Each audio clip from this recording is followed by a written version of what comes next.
بسم اللہ الرحمن الرحیم۔ السلام علیکم۔ شعبان المعظم کا مبارک ماہ ہماری زندگیوں میں روشن ہے اور گزرتا ہی جا رہا ہے۔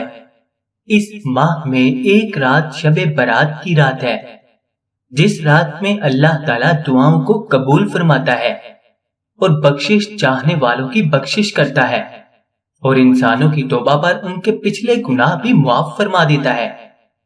تو اسی رات کے حوالے سے ایک عمل پیش کیا جا رہا ہے۔ آج کے دور میں ہر کوئی یہ چاہتا ہے کہ اس کے پاس پیسہ آ جائے، وہ بھی امیر ہو جائے۔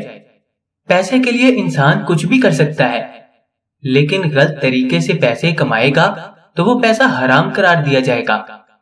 لیکن اگر وہی پیسہ جائز طریقے سے کمایا جائے تو اس سے آدمی کا اپنے اوپر سے بھروسہ بھی بڑھتا ہے اور وہ اپنی زندگی سے بھی مطمئن رہتا ہے اور اس کا پیسہ بھی حلال ہوتا ہے، اور سب سے اچھی بات اللہ بھی اس سے خوش ہوتا ہے اور اسے اور زیادہ رزق دیتا ہے۔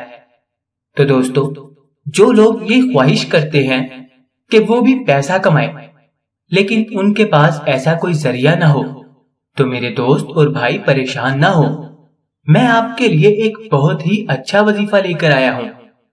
یہ وظیفہ کرنے سے انشاءاللہ اللہ آپ کے لیے رزق کے دروازے کھول دے گا۔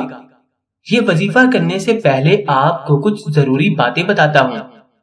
یہ وظیفہ کرنے کے لیے آپ کو 5 وقت کی نماز ادا کرنی ہوگی اور اللہ پر پورا بھروسہ رکھنا ہوگا، کیونکہ رزق اللہ ہی دیتا ہے۔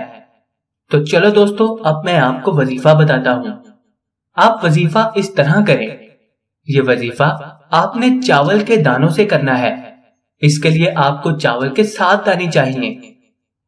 جب آپ چاول کے 7 دانے لے لیں گے، تب آپ کو چاول کے ہر دانے پر 11 مرتبہ درود شریف پڑھنا ہوگا۔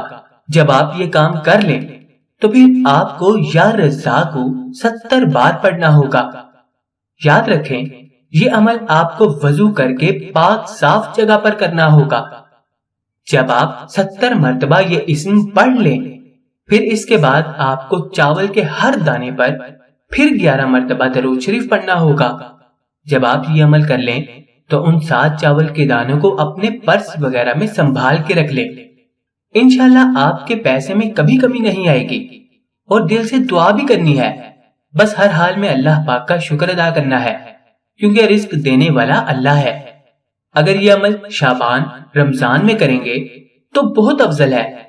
اپنے اعمال پر توجہ دیجیے، حقوق العباد پورے کیجیے اور حقوق اللہ کا بھی خیال رکھیے، کیونکہ اللہ کبھی حقوق کے تلف کرنے والے کو پسند نہیں فرماتا۔